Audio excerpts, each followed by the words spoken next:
Welcome to the Psychology and Physical Training channel, Organizational Behavior Theories of Motivation 2.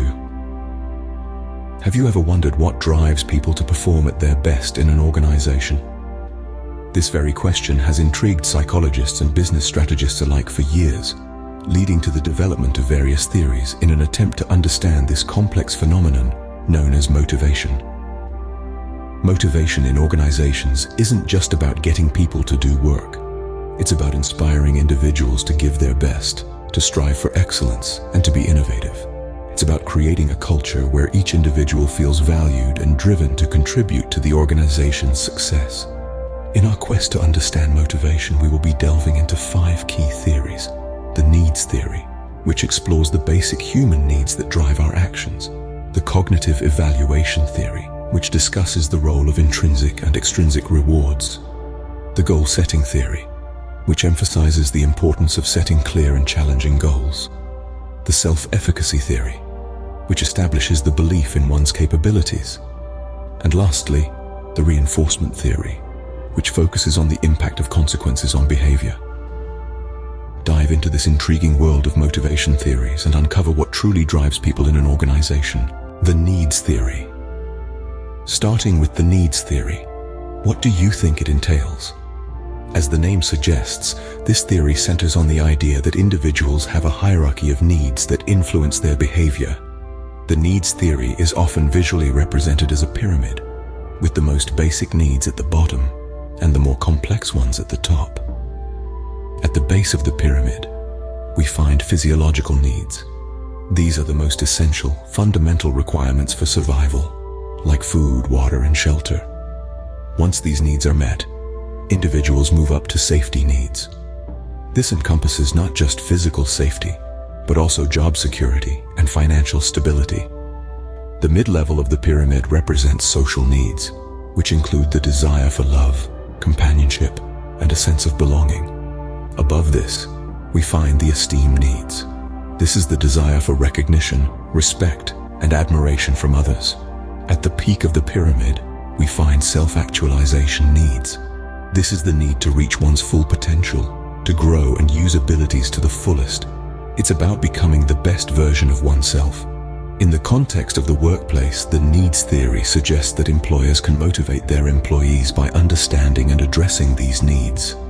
For example, providing a safe working environment, fostering a sense of community, recognizing achievements, and offering opportunities for personal growth and development. So, the needs theory emphasizes that employees have certain needs that must be met for optimal performance. Cognitive evaluation theory. Next up, the cognitive evaluation theory. Sounds complex, doesn't it? But don't worry. We'll break it down into easily digestible bits. In essence, the cognitive evaluation theory is all about intrinsic motivation. That inner drive that makes you do something because you find it inherently satisfying. It's not about money, status, or any external reward. It's about personal fulfillment and the joy of accomplishment. Now, here's where it gets interesting. This theory suggests that external rewards can actually undermine intrinsic motivation.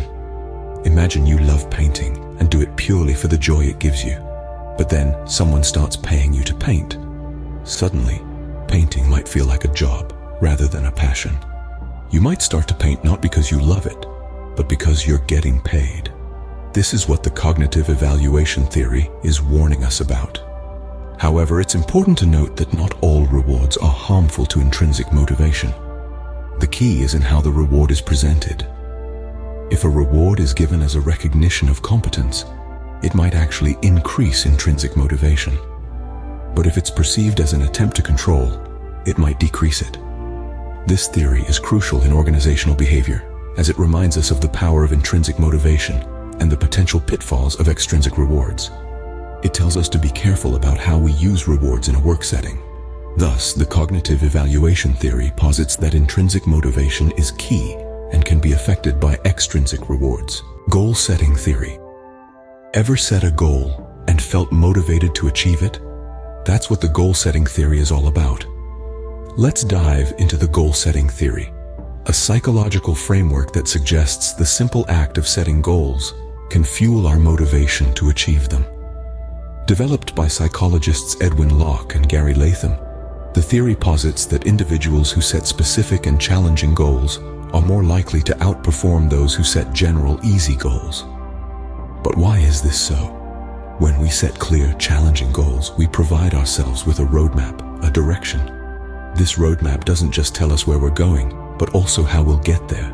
It guides our focus, helps us mobilize our efforts, and prolongs our persistence.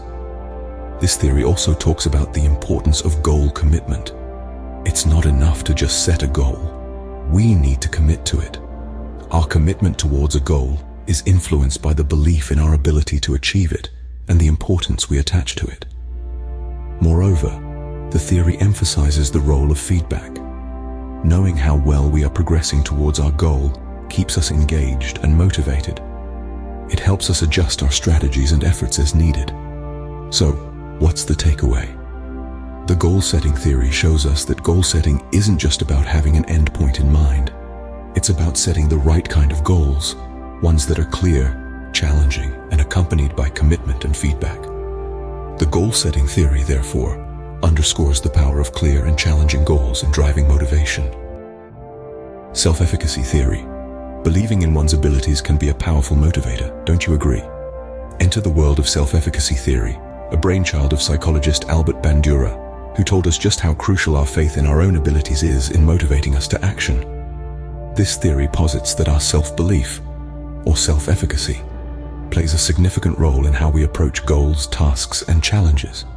Now you may wonder, where does this self-efficacy come from?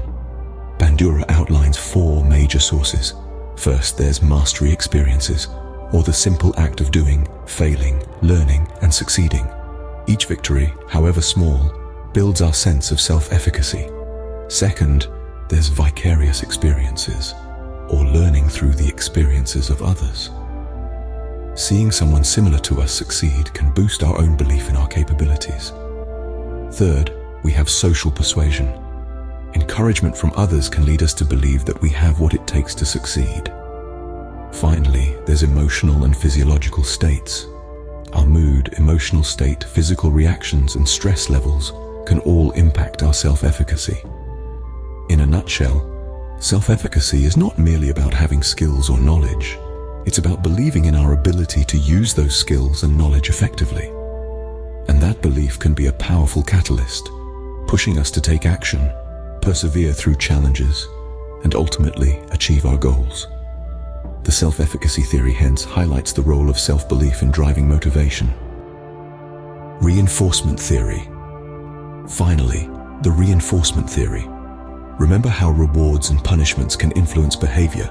This theory takes us into the realm of behavioral psychology, where the focus is on the external, observable causes of behavior, rather than what's happening inside our heads.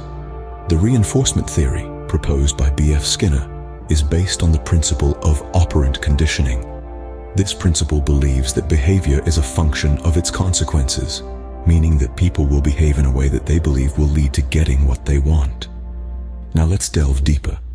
The theory is divided into 2 key components: reinforcements and punishments. Reinforcements are outcomes that strengthen the probability of a response. They can be positive, like praise or a bonus, which are given following a desirable behavior. They can also be negative, which involves removing an unpleasant consequence when the desired behavior is exhibited. Think of it as a sigh of relief when you finally finish a tough project. On the other side, we have punishments. These are consequences that discourage undesirable behavior. Punishments can also be positive, such as assigning extra work, or negative, such as taking away privileges. But it's not just about rewards and punishments. The timing and consistency of these reinforcements play a crucial role too. Skinner suggested 4 schedules of reinforcement: fixed ratio, variable ratio, fixed interval, and variable interval. It's like a game of strategy, finding the perfect balance for maximum effectiveness. So, how does this all tie into motivation?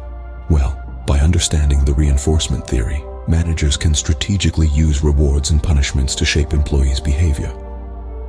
This can lead to a more productive, motivated workforce. For example, a manager could use positive reinforcement to encourage teamwork or use punishment to discourage tardiness. In essence, the reinforcement theory is about manipulating environmental factors to influence behavior. It's about understanding that people are likely to repeat actions that have led to successful outcomes in the past. In conclusion, the reinforcement theory suggests that rewards and punishments can effectively shape behavior and motivate employees. And that's the power of the reinforcement theory. It's not just about understanding behavior, but shaping it for the better. Conclusion. So, what drives people in an organization? The answer isn't as simple as it seems, is it? Let's take a step back and reflect on what we've covered. The needs theory taught us that individuals have certain needs that must be met for them to feel satisfied and motivated. Cognitive evaluation theory, on the other hand, reminded us of the importance of intrinsic motivation and how external rewards can sometimes undermine it. The goal-setting theory showed us the power of clear and challenging goals in driving motivation, while the self-efficacy theory emphasized the role of personal belief in our abilities to perform tasks. Last but not least, the reinforcement theory offered a perspective on how behavior can be shaped by the consequences that follow it. All these theories provide valuable insights into what fuels motivation within an organization. They underline the fact that effective management requires a deep understanding of these dynamics. Remember, understanding what motivates people in an organization is key to fostering a productive and harmonious work environment. And if you like this video, do not forget to subscribe and follow to the Psychology and Physical Training channel for more videos. Thanks for watching.